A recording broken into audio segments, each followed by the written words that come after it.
To my heart was the blood applied. Glory to his name. Third stanza.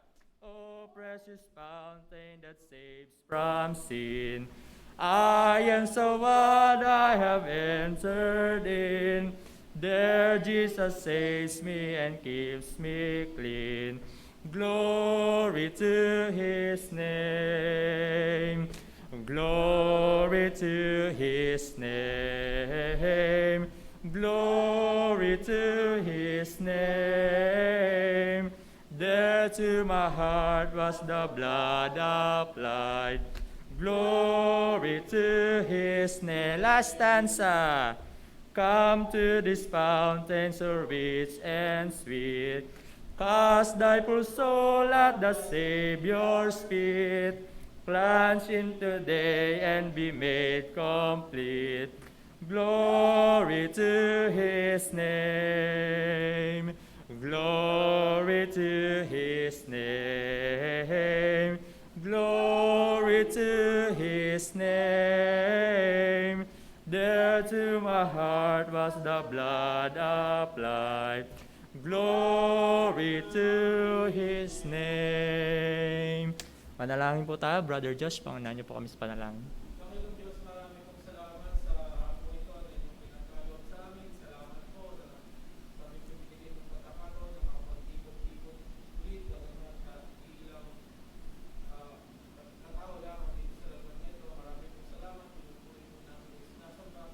Lord, we pray for this worship service, O God. Gamitin mo po yung ministero na patuloy na magbigay sa amin ng mensahe ninyo na maging ma-apply namin sa pang-araw-araw na pamumuhay dito sa mundo. Maraming pong salamat. We pray. Amen. Amen po. Maaari po kayo makaupo. Awit pa po tayo ng isang awitin. Hymn number 99. The Lily of the Valley.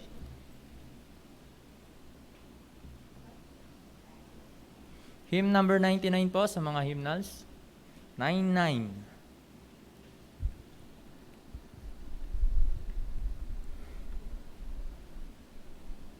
Kung nakita niyo na po, awitin po natin. I have found a friend. Ready? Sing. I have found a friend in Jesus. He's everything to me. He's the fairest of 10,000 to my soul.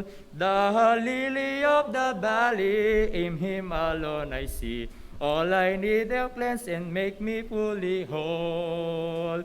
In sorrow he's my comfort, in trouble he's my stay. He tells me every care on him to roll. He's the lily of the valley, the bright and morning star. He's the fairest of 10,000 to my soul.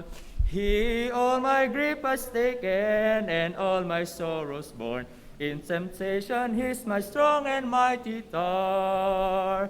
I have all for him forsaken and all my idols torn from my heart, and now he keeps me by his power. Though all the world forsake me and troubles tempt me sore, through Jesus I shall safely reach the goal. He's the lily of the valley, the bright and morning star.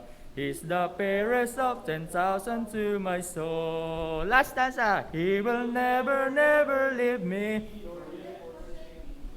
While I pray by faith and do his blessed will. A wall of fire about me, I've nothing now to fear. With his manna my hungry souls appeal. Then sweeping up the glory to see his blessed face, where rivers of delight shall ever roll. He's the lily of the valley, the bright and morning star. He's the fairest of 10,000 to my soul. Okay po, tawag po si Pastor Doy.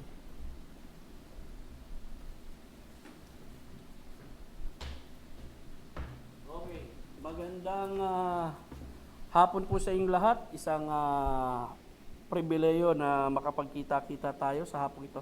Ngayon pong araw ang start ng ating shifting service, no? Na tinatawag. Actually, meron tayong 3 services. Naganap na kaninang umaga yung 2. At sa hapon naman ay 3:00. kung inyong matatandaan, kayo po ay pinagtatawagan ng sekretary ng ating church para malaman kung anong oras kayo makadadalo sa ating lingguhang pananamba.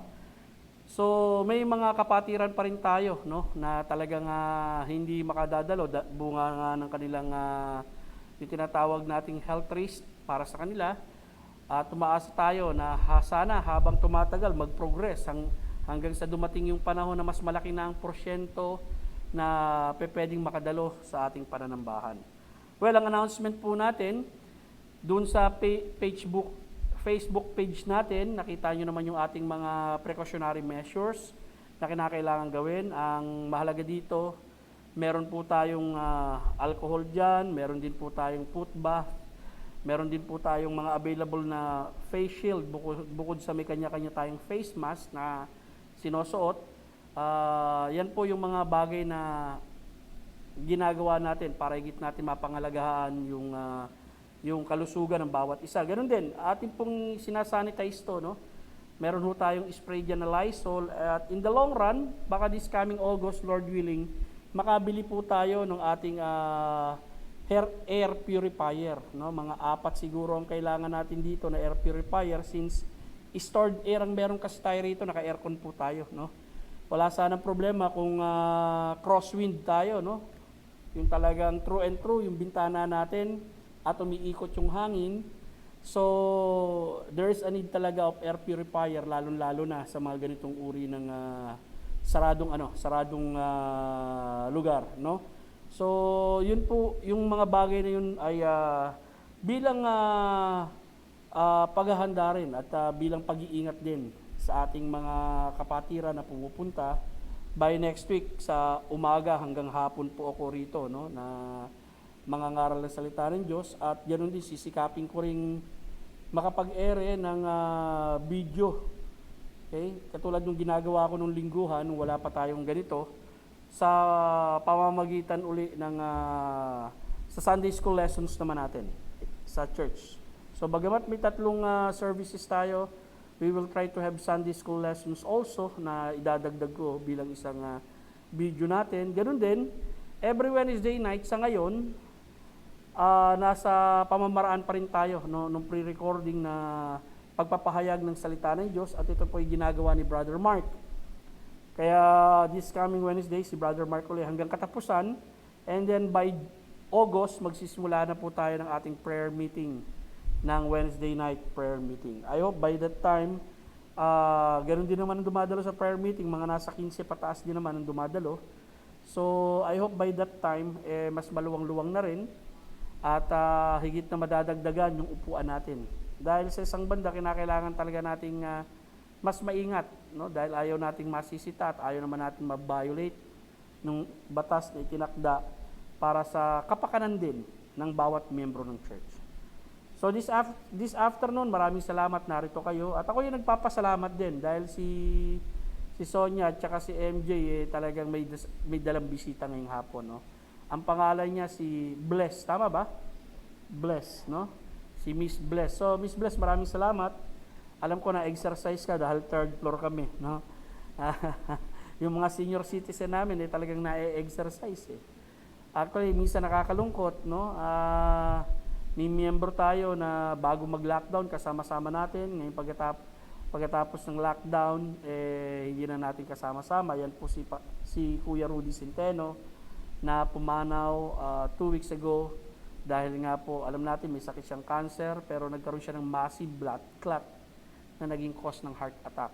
So, nagkaroon po tayo ng pagkakataon, magbigay din ng luksang parangal dun sa kanyang tawag rito, burol.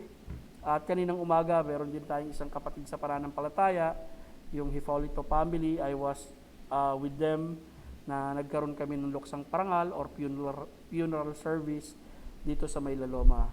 Lord willing, itong Hipolito family ay makakapiling natin dito sa ating church, sa hinaharap, no? Kaya do pray for them, no? Bigyan sila ng comfort sa pagpanaw ng mahal nila sa buhay. So ang gagawin po natin bago tayo mag-Bible reading, or mag-Bible reading muna tayo, no?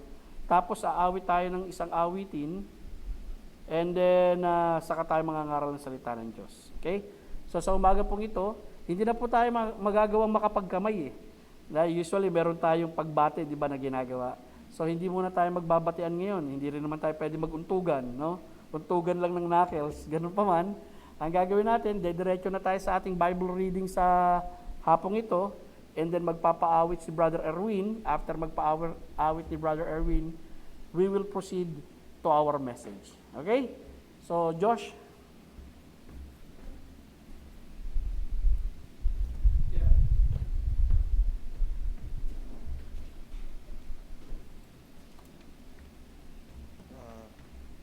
Let's open our Bibles on the book of Matthew, chapter 8, verse 5 to 13.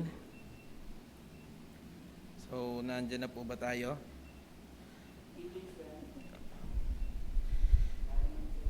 Let's read. And when Jesus was entered into Capernaum, there came unto him a centurion beseeching him, and saying, Lord, my servant lieth at home sick of the palsy, grievously tormented. And Jesus said unto him, I will come and heal him. The centurion answered and said, Lord, I am not worthy that thou shouldest come under my roof, but speak the word only, and my servant shall be healed. For I am a man under authority, having soldiers under me, and I say to this man, Go, and he goeth, and to another, Come, and he cometh, and to my servant, Do this, and he doeth it. When Jesus heard it, he marveled and said to them that followed, Verily I say unto you, I have not found so great faith, no, not in Israel. And I say unto you, that many shall come from the east and west, and shall sit down with Abraham and Isaac and Jacob in the kingdom of heaven. But the children of the kingdom shall be cast out into outer darkness, there shall be weeping and gnashing of teeth. And Jesus said unto the centurion, Go thy way, and as thou hast believed, so be it done unto thee. And his servant was healed in the selfsame hour. God bless the reading of the word.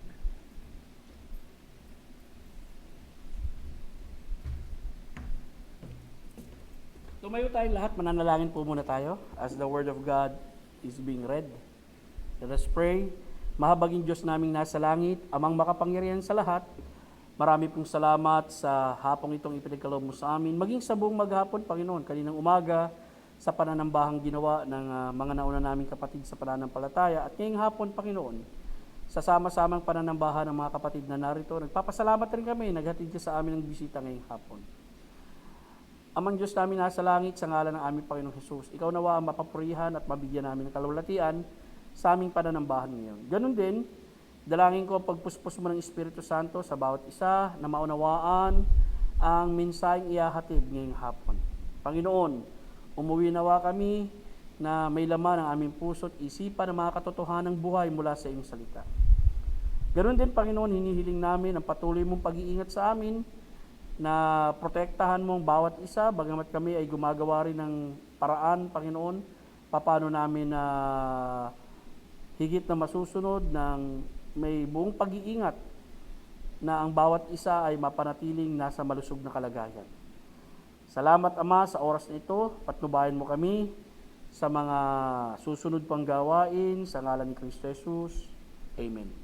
Please be seated. Aawit po tayo at pagkatapos ito, we will proceed with the message.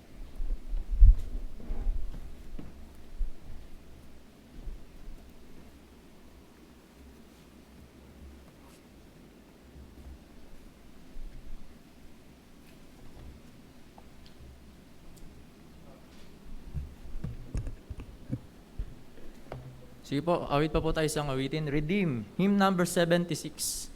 76 po. Hymn number 76 po. 76. Redeem our love.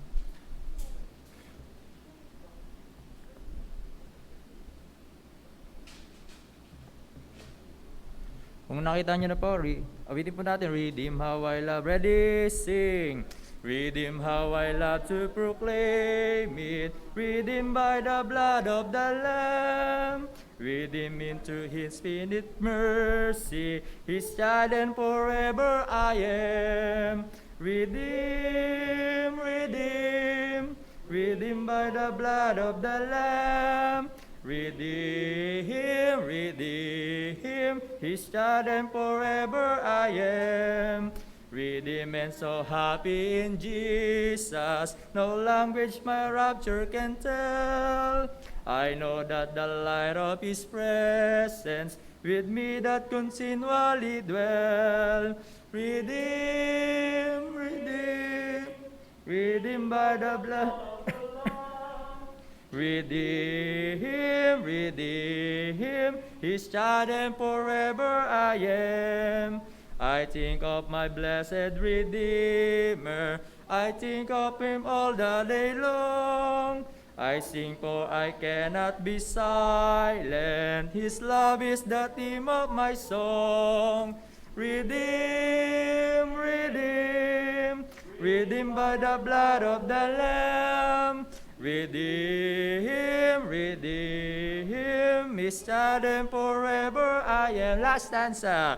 I know I shall see in His beauty, the King in whose law I delight, who lovingly guided my footsteps and giveth me song in the night. Redeem, redeem, redeemed by the blood of the Lamb. Redeem, redeem,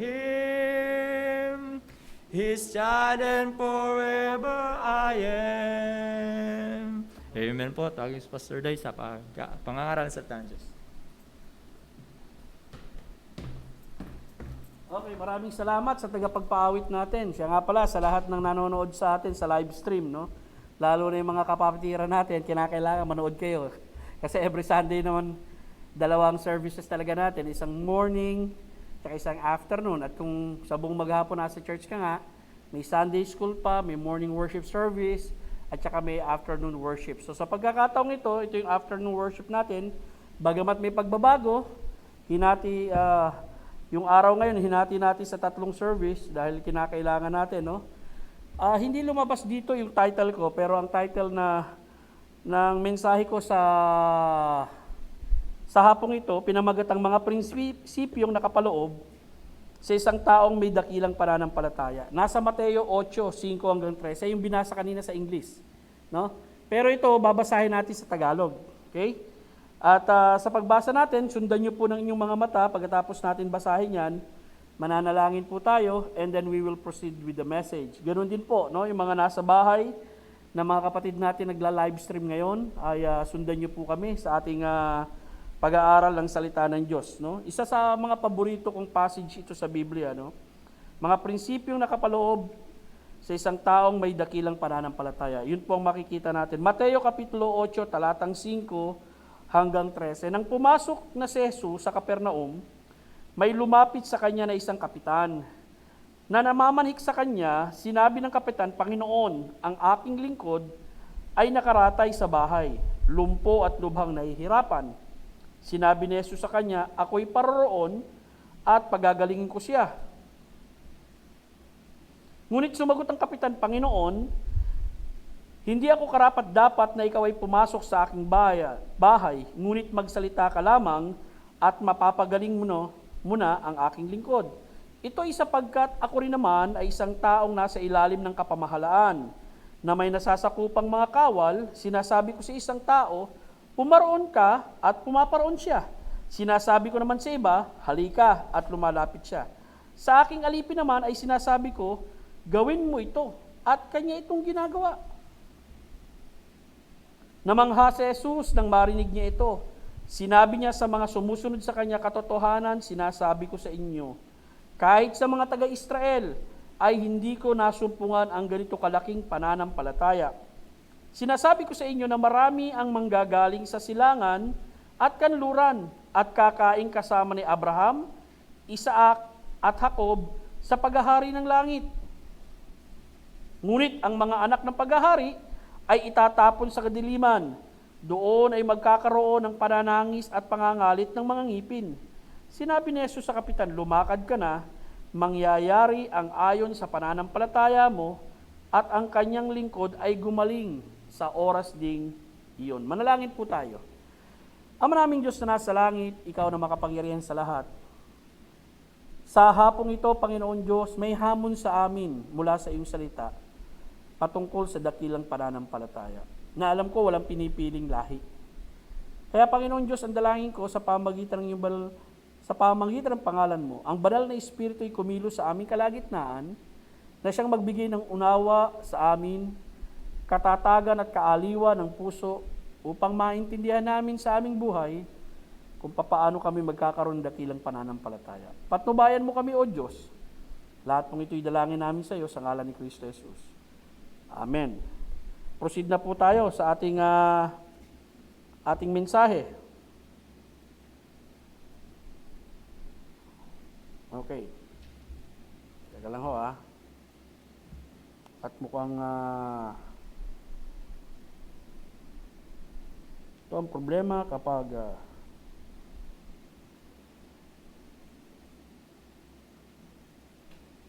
okay. Tiano, may outline naman ako dyan no? Okay. Umpisahan po natin sa first point na nais ko po makita nyo. Diyan na lang ang aking susundan kasi mukhang nahimatay yung aking gamit dito.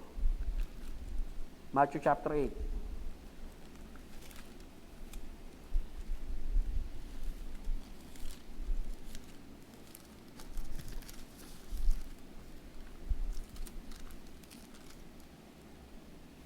Umpisa natin sa first point, no? Ang may dakilang pananampalataya ay nakatuon sa tama. Okay? O ang pinagtutuunan ng isang taong may dakilang pananampalataya ay sa tama. At sa context ng ating pinag-uusapan, yung lalaking lumapit sa ating Panginoong Jesucristo rito, yung centurion, no? Sinabi sa verse 2, narito may pumasok si Jesus sa Capernaum, may lumapit sa kanya na isang kapitan na namamanhik sa kanya na sinasabi ng kapitan, Panginoon, ang aking lingkod ay nakaratay sa bahay, lumpo at lubhang nahihirapan. So dito makikita natin, ang dakilang pananampalataya o ang pananampalataya ng isang tao ay nagsisimula rin sa tamang pagkilala ng pinagtutunan ng kanyang pananampalataya. Actually, ang isang tao nagiging dalisay lamang at nagiging totoo ang kanyang pananampalataya kung totoo yung pinagtutunan ng kanyang pananampalataya. Bakit? Kasi maraming pananampalataya sa sanglibutan ito Maraming nagsasabing may paniniwala sila. Well, gaano man kasinsero ang isang tao sa kanyang paniniwala, kung ang pinagtutuunan nito, mali po ang pananampalatayang yon. Dito makikita natin, no, ang dakilang pananampalataya, nakatuon ito at nakafocus ito doon sa tama. At ang tamang pinagtutunan ng pananampalataya rito, walang iba, kundi ang ating Panginoong Hesukristo. No? Dahil makikita natin dito, hindi natin alam kung gaano kalalim ang pagkilala nung centurion dito sa ating Panginoong Hesukristo. Okay? Hindi natin alam kung anong prior knowledge nung centurion dito at sa dinami-dami ng taong lalapitan niya na pwedeng makatulong para gumaling. Maaari ng mga kapanahonan na yon dahil nga siya isang taong may posisyon, may makakilala rin siya ng mga taong pwedeng gumamot, no, dun sa kanyang tinatawag na tauhan dito na may karamdaman o alipin niya na may karamdaman. Pero makikita natin, ang nilapitan niya rito, walang iba kundi ang ating Panginoong Hesukristo. No? Yun ang kanyang nilapitan at hiningian ng tulong. So, ibig sabihin, ang dakilang pananampalataya ng isang tao, kinakailangan may tamang pinagtutuunan to sa buhay. Ako'y naniniwala bilang isang tao, kung ang isang tao ay nais makatiyak ng tunay na kaligtasan, kinakailangan makilala niya ang tunay na tagapagligtas. At ang tunay na tagapagligtas niyan, walang iba kundi ang ating Panginoong Jesucristo. Dahil hindi tayo maliligtas ng ating sarili, dahil hindi naman tayo tagapagligtas. At wala rin tayong kakayanang iligtas ang ating sarili dahil tayo lahat ay makasalanan. Hindi rin tayo maliligtas ng kapwa-tao natin. Bakit? Dahil yung kapwa-tao natin ay makasalanan din katulad natin. Okay? At hindi rin natin makikita na ang pangkating pananampalataya or leon, lumipat ka man sa iba-ibang samahan, hindi ito ang magiging dahilan para mailigtas ka or maging yung tinatawagan ng napakaraming mga tao sa buong mundo. Yung ina ng ating Panginoong Hesukristo na si Maria, hindi po siya makapagliligtas. Bakit? Hindi po siya tagapagligtas Ang tagapagligtas lamang po, walang iba kundi ang ating Panginoong Jesucristo. At siya lamang po ang dapat paglagakan ng pananampalataya ng isang tao. At dito makikita natin, sa usaping may kinalaman ng kadakilaan ng pananampalataya, tama dapat ang pinagtutuunan nito. Gaano mang katotoo o kasinsero ka sa iyong puso, sa iyong pinaniniwalaan, pero kung mali ang pinagtutuunan ito, wala itong halaga. Okay? Yun po ang unang punto na nais kong makita ninyo sa istoryang ating pinag-aaralan sa hapong ito. Pangalawang point na nais kong makita ninyo, Chano, pakilipat. Okay? Second point.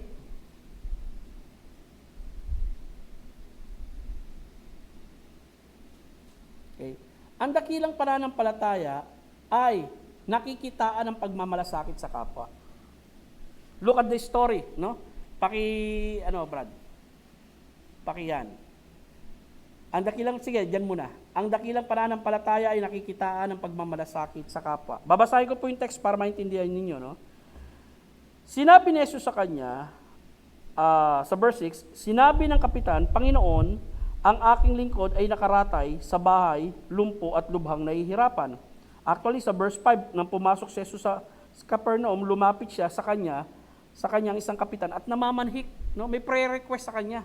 May hinihiling sa kanya. At kung pag-uusapan natin yung buhay pananalangin, anong tawag sa pananalangin ito? Actually, ang tawag sa pananalangin ito, intercessory prayer. Iba pala imprecatory prayer, prayer for enemy, no? Intercessory prayer, prayer in behalf of other people. Kayo ba nakaranas ng manalangin para sa ibang tao? Of course, di ba? Kapag ini-inform ka ng isang kapatid na may karamdaman o katulad si Christian nung na-ospital, no? Talagang naipaabot ka agad sa atin yung nangyari sa kanya. So may mga kapatiran, ipinagpaalam yung ganung kalagayan, ipinanalangin siya para magkaroon ng agarang lunas yung kanyang nararamdamang kasamaan sa katawan ng mga kapanahunan na yon. The same also with us, no? Other people go to us for prayer requests. At dito, yung pananampalatayang tawag dito, nung centurion ay maipapamalas to dahil sa kanyang pagmamalasakit, hindi naman para sa kanya. Di ba? Hindi naman niya sinabi, Panginoon, lumalapit ako sa iyo dahil may karamdaman ako. Tulungan mo ko sa aking karamdaman. Hindi, no? Actually, he's asking help in behalf of others. At yun ang makikita natin dito. No? Ang makikita natin dyan, ang dakilang pananampalataya nakikita sa pamagitan ng pagmamalasakit sa kapwa. So dito makikita natin yung malasakit sa kapwa nitong lalaking ito doon sa kanyang lingkod. Meron siyang alipin sa bahay, maaari part na ito ng kanyang pamilya, at lubhang nahihirapan, at maaari baka nagkonsulta na rin to sa ibang mga manggagamot Hindi lang sinabi ng Biblia, pero ganun pa man, makikita natin ang nilapitan ng senturyong ito, walang iba kundi ang ating Panginoong Jesucristo, na meron siyang kaalaman na ito'y may kakayanan para tulungan siya maibisa man ang problema ng kanyang buhay. Ano yun? Yung gumaling yung kanyang alipin. At ang makikita natin dito, ang ating Panginoong Jesucristo mismo, no? Nagmungkahi kung ano ang kanyang gagawin. Sinabi rito sa verse 7, sinabi ni Jesus sa kanya, ako ay paparoon at pagagalingin ko siya. So, pangkaraniwan kasi, kung pag-aaralan niyo ang Biblia, makikita niyo may mga taong lumalapit kay Kristo at dinadala si Kristo roon sa taong may sakit. Di ba? Kung inyong matatandaan, yung Jairus' daughter, yung anak ni Jairo na namatay na, sinundo ang ating Panginoong Jesucristo kasi naghihingal yung dalagita. Dinala sa kanyang bahay. Tapos, may sakit lang pero nung dumating na si Jesucristo rin sa bahay, namatay na pala. Pero anong ginawa ng ating Panginoong Jesucristo? Binuhay niya. Dito, ang ating Panginoong Jesucristo ngayon, nag-alok, kung napupunta siya rin sa tahanan, nung tinatawag nating centurion. Kapag sinabing centurion, Romano po ito, no? Humahawak po ito ng mga 100 kataong mananandata nung kapanahonan na yon. At ito yung Romano, hindi ito Hudyo ha. Romano to, isang hentil to, katulad nyo, no? Na hentil, katulad ng Amerikano, katulad ng Hapon, katulad ng Chinese. Kapag hindi ka Hudyo, hentil ka, at yun ang magiging katawagan sa iyo nung kapanahunan, no? Nang isinulat itong Biblia, nang isinulat itong aklat ni Mateo. So dito makikita natin, Sa verse 8, ngunit sumagot ang kapitan, Panginoon, hindi ako karapat-dapat na ikaw ay pumasok sa aking bahay. Ngunit magsalita ka lamang, mapapagaling mo na ang aking lingkod. Anong ibig sabihin dito? No? Noong ating Panginoong Kristo, iniimbitahan niya yung kanyang sarili dun sa tahanan nung kapitan, anong pagmamalasakit ang ipinakita nung centurion dito kay Jesus Christ? Well, unang-una nais ko makita ninyo, no? Alam ng centurion, dahil isang Romano siya at may posisyon at may kapangyarihan, maaring may idea siya doon sa kalagayan ng mga Hudyo. Ang Hudyo hindi basta-basta pumupunta sa bahay ng hintil. Okay? Dahil kapag pumunta sila sa bahay ng hintil, sila ay marurumihan. Paniniwala po nila yon, no? Kung inyong matatandaan nga, nung magpa-Passover at itong, Passover na, namatay na si Kristo, pero yung mga high priest during that time, aligaga sila dahil gusto nila na yung katawan ni Kristo ay pabantayan. No? Pabantayan pa. So pumunta sila kay Pilato at ni-request nila yun. Pero hindi sila pumasok sa bahay dahil ayaw nga nilang madungisan. Bakit ayaw nilang madungisan? Dahil alam nila, kapag nagdungisan sila, may tinatawag na ritual uncleanliness na hindi sila makakapunta sa templo. Well, maaari ganito ang dahilan ganitong dahilan ng sundalong ito na ayaw niya patungtungin si Jesucristo sa kanilang tahanan. Dahil na nga rin, alam niya yung tradisyon ng mga Hudyo. Ayaw niyang mahintriga ang ating Panginoong Jesucristo. No? He is willing to protect the Lord, our Lord Jesus Christ, in what we call intrigues of that time. At ang makikita nga natin dito tuloy tayo sa isang talata. Meron akong talatang ibinigay dyan. Sa Gawa 10:28, ito yung kapanahunan na kung saan si Peter pumunta ron sa bahay ni Cornelio at ito ang sinabi niya. At sinabi niya sa kanila, nalalaman ninyo na hindi matuwid sa isang taong Hudyo na makisama lumapit sa isang taga-ibang bansa. At gayon ay ipinakilala sa akin ng Diyos na sino man ay huwag kong tawagin marumi o karumal-dumal. So alam ito ni Apostol Pedro, pero inutusan siya ng Diyos na pumunta sa bahay ni Cornelio. At ipinakikita dito, no, sa pagbabagong ito, no, ipinakita na yung mga tao hindi dapat ituring na marurumi. Kundi pantay-pantay sila sa harapan ng Diyos bilang mga kasalanan at pantay-pantay rin sila sa harapan ng Diyos bilang mga tao na kinakailangan ng tagapagligtas. Bakit? Dahil ang naging misyon ni Apostol Pedro, nung pumunta siya rin sa tahanan ni Cornelio upang ibalita ang mensahe ng kaligtasan. Pero ito'y pinangunahan niya. Sabi niya, alam ninyo, sabi niya rito, no, na hindi matuwid sa isang taong Hudyo na makisaman lumapit sa isang taga-ibang bansa. Bakit nga hindi matuwid? Kasi nga sa kanilang tradisyon o sa kanilang paniniwala, once na pumunta ka sa bahay ng isang hintil at hindi Hudyo, ikaw ay maituturing na unclean. Ikaw ay maituturing na marumi. Well, dito makikita niyo yung malasakit ng centurion sa ating Panginoong Jesucristo. Hindi lamang sa kanyang lingkod, kundi maging sa ating Panginoong Jesucristo na ayaw niyang pumunta na ang Panginoong Jesucristo sa kanyang tahanan. Sinabi niya, Lord, my house is unworthy to you. Now, pagpapakita rin ito ng pagpapakababa, pero yun ang mas nakikita kong anggulo dito no? Na ang ating Panginoong Jesucristo, iniingatan niya sa anumang intriga na pwedeng kaharapin ng ating Panginoon. Bakit? Sikat ang ating Panginoong Jesucristo At alam nyo, sumisilip ng maraming butas yung kanyang mga kaaway para lamang paratangan ng ating Panginoong Jesucristo. Pangatlong bagay na nais kong makita nyo. Ang may dakilang pananampalataya ay nakakaunawa sa pagkilos ng may kapangyarihan o kapamahalaan. Ito maganda tong makita ninyo sa verse 8. Anong sinabi rito? Ngunit sumagot ang kapitan, hindi ako karapat-dapat na ikaw ay pumasok sa aking bahay, ngunit magsalita ka lamang, mapapagaling mo ang aking lingkod. Ito'y sapagkat ako rin naman ay isang taong nasa ilalim ng kapamahalaan. May nasasakupang mga kawal, sinasabi ko sa isang tao, pumaroon ka at pumaparoon siya. Sinasabi ko naman sa isa naman, halika at lumalapit siya. Sa aking alipin naman, sinasabi ko, gawin mo ito at kanya itong ginagawa. Now, ano ang sinabi rito ng centurion na ma-appreciate natin? Okay? Anong masasabi rito ng centurion? Anong pinag-uusapan nila? Authority, yung kapangyarihan. Okay?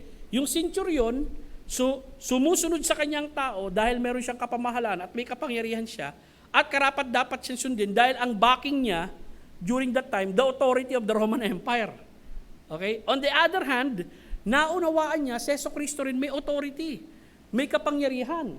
Kaya lang yung kapangyarihan ng ating Panginoong Yesu Cristo exceed His authority. Yung kapangyarihan niya maaring pang tao lang at pang alipin. Yung kapangyarihan ng ating Panginoong Yesu Cristo, spiritually. Okay? Yung kapangyarihan ng ating Panginoong Yesu Kristo, kayang magpagaling ng may sakit. Yung kapangyarihan ng ating Panginoong Yesu Kristo, hindi alintana rito ang distansya. Kaya nga makikita mo yung laki ng paniniwalang ito, sinabi niya, Panginoon, magsalita ka lamang, okay, gagaling na, no? Yung aking alipin, bakit? Because the word of the Lord Jesus Christ is authoritative word. Yung salita ng ating Panginoong Yesu Kristo ay makapangyarihang salita. Alam niyo ba itong Biblia na pinag-aaralan natin, makapangyarihang salita ito? Sapagkat ang salitang narito ay salita ng Diyos. At itong Biblia ang pinangahawakan natin, pwede mo itong maging saligan ng iyong pananampalataya. Pwede itong maging pundasyon ng iyong paniniwala. Hindi yung nararamdaman mo. Kasi yung nararamdaman natin, pabago-bago yan. Minsan, pakiramdam mo papuntang impyerno, kaya magigising ka, papunta ba ako ng impyerno? Why? Because our feeling changes. But the Word of God is a sure foundation na mapangahawakan at mapangkakapitan ng tao. At dito makikita natin the authoritative word of the Lord Jesus Christ when He spoke. Naintindihan nyo nung centurion Naintindihan niya, kung ako may kapangyarihan dito, yung kapangyarihan ko, kaya kong mag-utos sa tao at yung tao susunod sa akin. At kung si Yesu Kristong nilalapitan ko ay may kapangyarihan din, kaya niyang magsalita ng isang bagay at mangyayari yung kanyang sinasabi.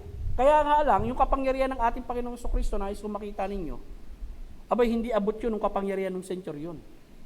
Sapagkat ang kapangyarihan ng ating Panginoong Kristo, no? Hindi lamang ito sa field ng physical, natural, but also spiritual. Bakit natin nasabi yun? Naalala nyo nung sumakay ang ating Panginoong Kristo sa bangka kasama ang kanyang mga alagad at nagkaroon ng bagyo? Nagsalita lamang siya, peace be still, huminto yung bagyo. So makikita natin His authority over nature. Okay? And our Lord Jesus Christ, prior to this, no? Prior dito, sa nangyaring ito, may pinagaling siyang ketongin. His authority over disease, pinakita niya. At dito naman sa sitwasyong ito, ipinakita niya yung authority niya over distance. No? Yung tipo bang, Panginoon, huwag ka nang pumunta sa bahay ko. Hindi mo na kinakailangan malapitan pa yung aking lingkod. Hawakan yung kamay niya, hawakan yung ulo niya, makita siya, at sabihan siya, bumangon ka sa kahigaan mo at gumaling ka. Hindi na. Magsalita ka lamang. Gagaling na ang aking lingkod. Ganon kalaki ang paniniwala at ganon kalaki ang confidence ng centurion sa ating Panginoong Kristo sa kanyang kakayanan. Mga kapatid, ang hamon ko sa inyo, gaano kalaki ang paniniwala nyo sa Diyos at ang confidence nyo sa Diyos na kaya tayong protektahan ng Diyos. Because God is a sovereign God. Okay? God is in control of everything. Kasi ang nangyayari minsan, kapag tayo binalot ng takot sa ating buhay, wala tayong magagawa. I tell you. Wala tayong magagawa. Pero of course, no? Minsan yung pananampalataya at saka foolishness, yung faith at saka foolishness, gahibla lamang ng dugo, ng buhok ang pagkakaiba niyan dun sa mga action mo Of course, we will not foolish to expose ourselves, no? Doon sa mga taong alam natin may sakit at sasabihin natin poprotektahan ako ng Diyos. At pupunta ako doon sa ospital na saksakan ng daming taong may COVID at mangangaral ako ng salita ng Diyos doon, no? That is foolishness on my part dahil ang dami ng babala na wag kong gagawin yun. Or kinakailangan maglagay ako ng mga protection para sa aking sarili. Pero listen, no? It takes faith for us to step to do what is right. Yung tama na alam natin ang Diyos dahil ginagawa natin yung tama at ginagawa natin yung karapat-dapat, He will take care of us. He will protect us according to His perfect will. Dito, gano'n ang makikita natin. Yung ginawa ng centurion, naunawaan niya ang kapangyarihan, naunawaan niya ang mekanismo at ang pagkilos ng otoridad ng ating Panginoong Kristo at ang kapangyarihan. Yun nga, dito ako na-excite sa sinabi ng centurion ito no? nung sinabi niya na huwag ka nang pumunta sa aking bahay. Dahil ako, may otoridad rin ako eh. Alam ko ikaw, may otoridad ka rin. Yung kapangyarihan ko, pag nagsalita, sumusunod ang tao eh. Pero ikaw, pag nagsalita ka, hindi lang tao ang susunod kay Kristo eh. Maging dun sa spiritual realm, sumusunod sa ating Panginoong Kristo. Why? Because He is God. Our Lord Jesus Christ is God. Okay? Pang-apat na bagay na nais kong makita ninyo. Next slide, please.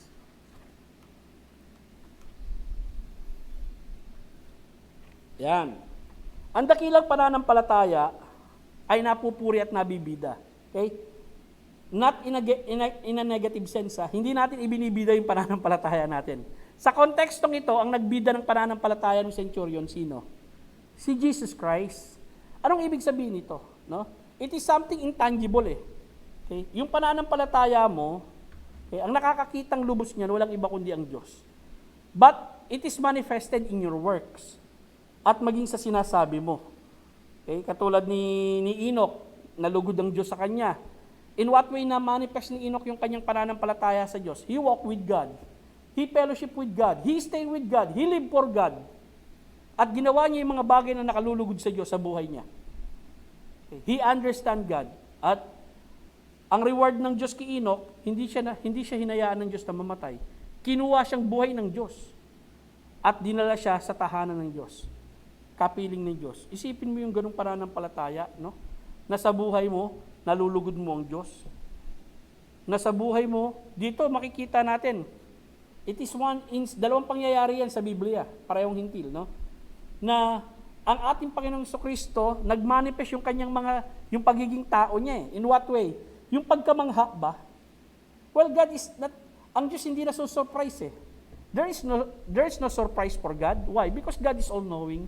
Pero dito makikita mo yung pagiging human niya na na-impress siya dun sa statement ng lalaki. At dun sa likod ng statement na yon, nandun yung pananampalataya ng centurion. Kaya nga makikita natin, tignan natin yung text, kapatid. Namangha si Jesus, nang marinig niya ito, sinabi niya sa mga sumusunod sa kanya, katotohanan sinasabi ko sa inyo, kahit sa mga taga-Israel, hindi ko nasumpungan ng ganito kalaking pananampalataya. Listen, di ba yung mga kasama niya mga Hudyo? Di ba yung mga apostoles niya mga Hudyo? Ang ibig mo sabihin, itong mga apostoles ng ating Panginoong Kristo, wala man isa rito, nakitaan siya ng ganung kalaking pananampalataya, katulad ng pananampalataya ng lalaking ito. Wala. Alam niyo, masakit ka pag pinag-aralan mo itong Matthew, Mark, Luke dyan, si Yesu Kristo nga nabuhay ng muli, nag-aalinlangan pa yung mga apostoles niya kung nabuhay talaga siya. Bagamat ang daming pagpapaliwanag or pagsasabi ng ating Panginoong Kristo, especially when you study the book of Matthew, no? Ilang beses na sinabi ng Yesu Kristo, kapag ako namatay, mabubuhay na muli ako. And yet, doon sa kaduluduluhan ng pangyayari ng kanyang pagkamatay, hindi sila naniniwala na nabuhay siyang muli eh. Para bang kino-question pa nila yun eh. Hindi nila naintindihan na yung statement ni Jesus Christ, once na sinabi niya mabubuhay na akong muli, mangyayari at mangyayari yun. Pero dito, makikita natin yung pagbibida ng ating Panginoong Kristo sa lalaking ito sa harapan ng kanyang mga kababayan, sa harapan ng kanyang mga alagad. Abay, parang sampal to sa kanyang mga alagad. Isipin mo yan. Bakit ka mo? Abay, isipin mo ang pinuri ni Jesus Christ, Gentile eh. Hindi Hudyo. At ano pang makikita natin? Susunod na punto na nais kong makita ninyo. Ang may dakilang pananampalataya, nagre-resulta sa pagpapala. Ito yung panglima, no? Paano ito nagre-resulta sa pagpapala? At anong mga pagpapala ang masasabi natin nagre-resulta ito? Pumunta tayo sa text. Andyan ba yung text natin? Verse 11. Sinasabi ko sa inyo, marami ang manggagaling sa silangan at kanluran at kakain kasama ni Abraham, Isaac, Jacob sa paghahari ng langit. Tuloy. Sinabi ni Jesus, sa kapitan, lumakad ka at mangyayari ayon sa pananampalataya mo at ang kanyang lingkod ay gumaling ng oras na yun. May dalawang bagay rito. No? Yung nabasa natin kanina, balik tayo sa verse 12. Yung statement na yan, sinasabi ko sa inyo na marami ang manggagaling sa silangat kanluran at kakain kasama ni Abraham, ni Isaac, ni Jacob sa paghahari ng langit. Kulang pala yan sa verse 12. Ngunit Ang mga anak ng paghahari ay itatapon sa kadiliman, sa labas doon ay magkakaroon ng pananangis at pangangalit ng mga ngipin. Anong ibig sabihin nito? Unang-una, ano yung pagpapalang sinasabi ko rito? Nung binanggit ni Jesucristo, yung bagay nito, unang-una, yung pagpapala ng kaligtasan. Bakit? Kasi binanggit niya rito, no? Sino yung mga makakasama ni Abraham, ni Isaac sa paghahari ng Diyos? Yung tinatawag nating millennial kingdom. Tandaan nyo, ang mga Hudyo, saan nakatira? Saan nakatira ang mga Hudyo? Di ba sa East sila? East. Near East. Tayo Far East eh. Pero yung binabanggit dito, mga tao nakatira sa kanluran, sa West. Okay? Eh, sino ba yung mga nakatira ron? Gentile. Ibig sabihin, makikita natin ang dakilang pananampalataya, hindi lamang ito confined, hindi lamang ito nakatali dahil Hudyo ka. Alam niyo, daming pribileyo ng mga Hudyo eh. Bakit? Dahil isipin mo, sila ang ginamit ng Diyos sa buong mundo upang ipakilala ang tunay na Diyos. Ang Hudyo ang binigyan ng pribileyo ng Diyos na sumulat ng Biblia. Sa Hudyo lumabas ang tagapagligtas, walang iba kundi ang ating Panginoong Kristo. Ang mga unang apostoles ay mga Hudyo. Nagsimula ang church sa mga Hudyo. And yet napakaraming Hudyo sa buong mundo ang mamamatay at mapupunta ng impyerno sapagkat hindi sila nanalig kay Kristo bilang tagapagligtas. At ito yung sinasabi sa verse 12. Okay? Kung ikay may pananampalataya, isa sa dakilang pagpapala mo, dahil may pananampalataya ka, ay yung magkaroon ka ng kaligtasan. Ano man ang lahi mo. At sa pagkakaroon mo ng kaligtasan, mapapabilang ka sa kaharian ng Diyos. Makakasama ka sa paghahari ng ating Panginoong Kristo sa lupa balang araw. At yun ang sinasabi rito. No? Marami na manggagaling sa silangan at kanluran at kakain kasama ni Abraham, ni Isaac, ni Jacob. Eh sino ba itong tatlong ito? Isaac, si Abraham, Isaac, at si Jacob. Eh tatlong, ito yung tinatawag nating patriarchs eh. Of course, si Abraham, father of our faith. No? At itong mga prominenteng taong ito na kinakitaan ng pananampalataya sa lumang tipan, makakapiling nila. Hindi mga kapwa Hudyo, kundi mga hentil na may pananampalataya sa Diyos. Ngunit, sabi rito sa verse 12, ngunit ang mga anak ng paghahari ay itatapon sa kadiliman, doon ay magkakaroon ng pananangis at pangangalit ng mga ngipin. Ano yung ibig sabihin nito? Ang ibig sabihin nito, yung mga naturingang mga anak ng paghahari, referring sa mga Jewish people. Okay? Instead of believing on our Lord Jesus Christ, they rejected the Lord Jesus Christ. So what happened to them? If they reject the Lord Jesus Christ, there will be thrown into hell. Ito yung sinasabi rito, no? Itatapon sila. Na kung saan, dun sa lugar na yon, may pangangalit at may panganangis. Description to ng lugar ng kahatulan na ibibigay ng Diyos sa mga taong tumanggi sa alok ng kaligtasan na ibinibigay ng Panginoon. Ano pa yung blessing? May sumunod pa ba dyan? Pagpapala ng kasagutan. Yan. Anong makikita natin sa istoryang ito? Sinabi ni Jesus sa kapitan, lumakad ka na, mangyayari ang ayon sa pananampalataya mo, at ang kanyang lingkod ay gumaling sa oras ding yon. So dito, nais kong malaman ninyo ha, yung event dito, yung simulang nagsalita sa Jesucristo, umuwi ka na, at magaling na ang iyong lingkod, sa pagsasabi ng ating Panginoong Jesucristo, no, ng kagalingan sa kanyang lingkod, kahit hindi pa nakikita ng kapitan, yung kanyang lingkod na gumaling na yung lingkod na yon, nung oras na yon, dahil nagsalita na ang ating Panginoong Jesucristo. Okay? At may ganyang instances naman sa Biblia, no, na merong isang ama lumapit kay ating Panginoong Jesucristo, at dahil malayo ang bahay nitong amang ito, nung lumapit siya sa ating Panginoong Jesucristo, ipinamanhik niya na gumaling ang kanyang anak, inutusan siya ng ating Panginoong Jesucristo na umuwi na sa kanilang bahay sapagkat magaling na ang kanyang anak.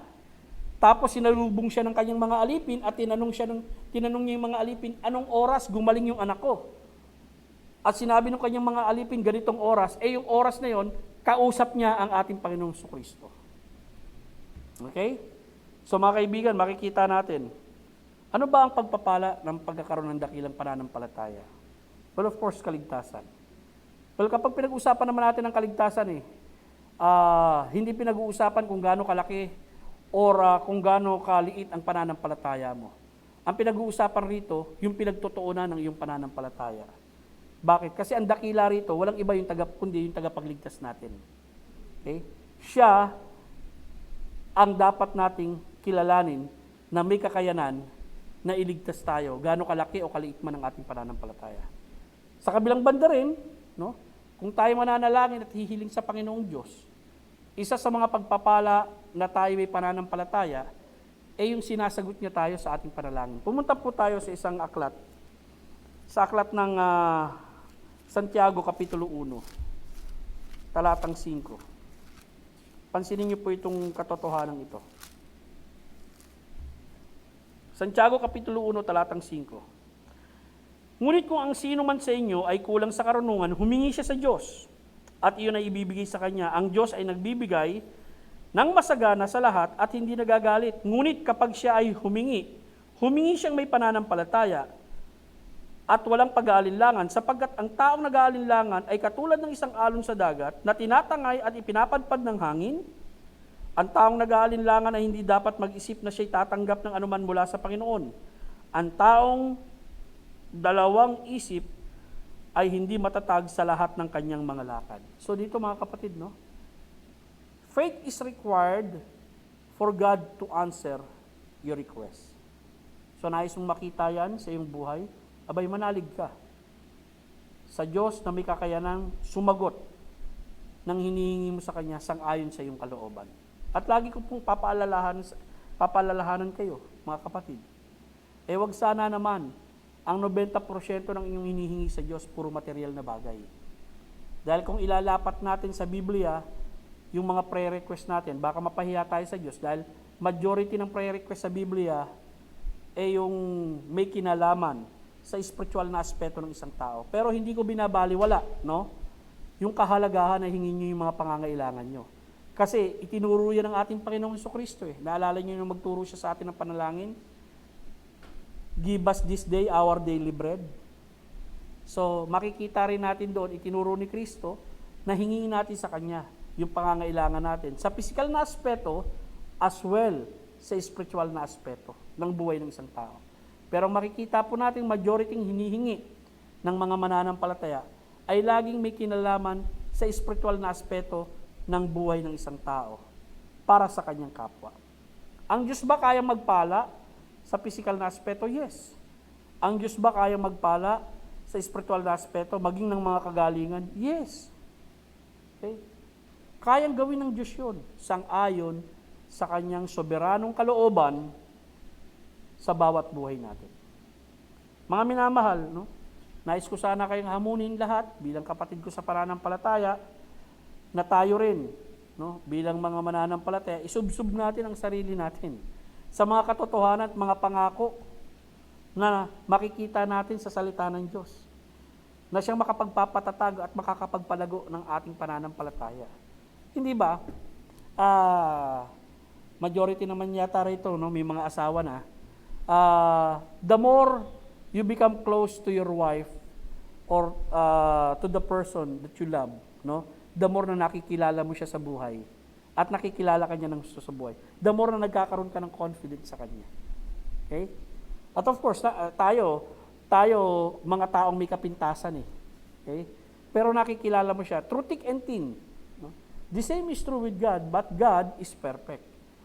The more na nagiging malapit ka sa Diyos, maging sa gitna ng mga pagsubok mo, hindi ka naman iiwan ng Diyos. Ikaw ang umiiwan sa Diyos, pero ang Diyos hindi ka niya iiwan. Bakit? Faithful siya. Okay?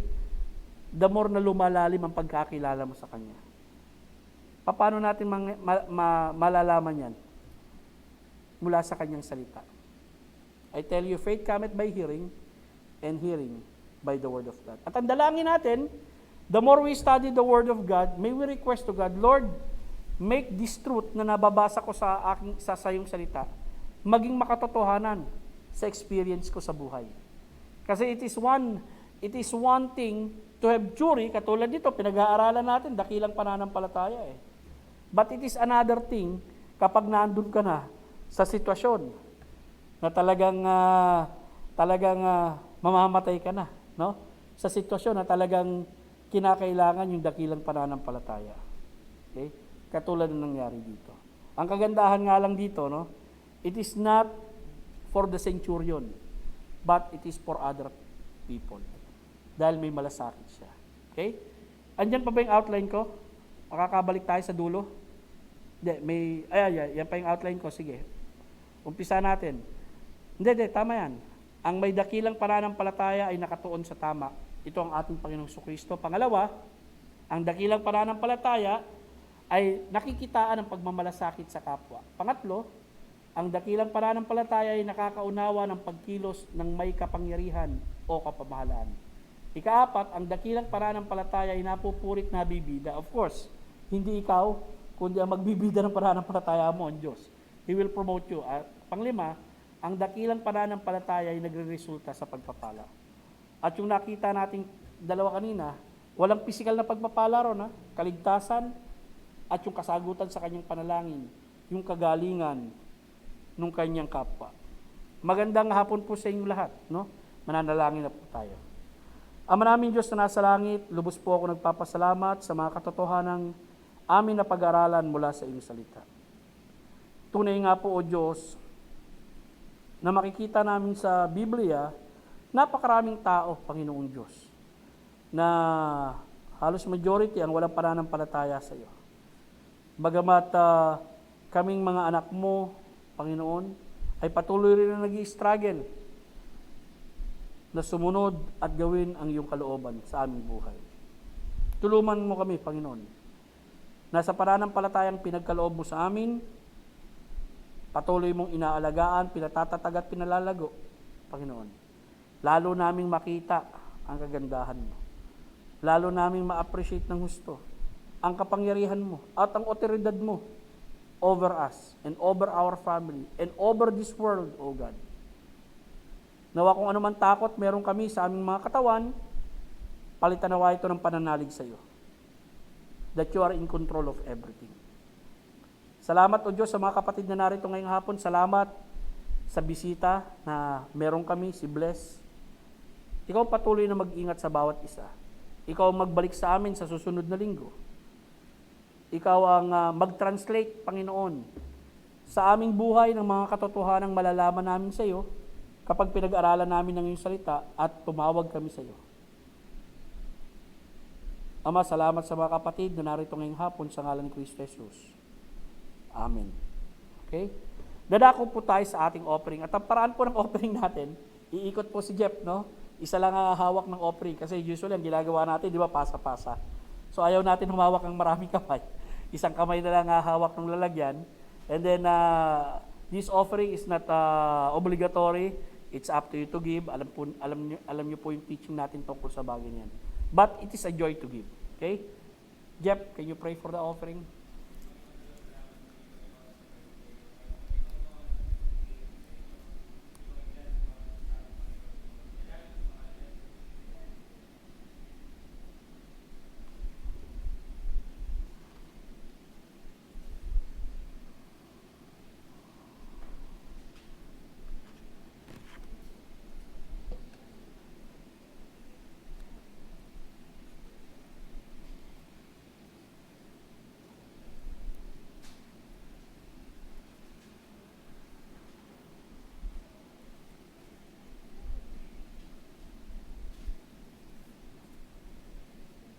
Jeff.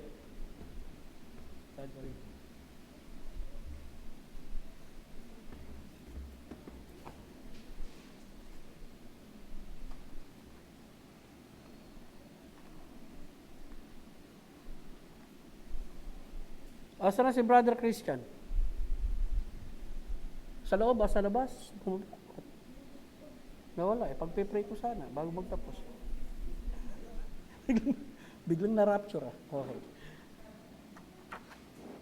Sige. Ngayon pong hapon, tayo po'y magtatapos na. Tatayo po tayong lahat. And we will close in prayer. Hihilingin ko po si Jeff. Can you close in prayer, brother?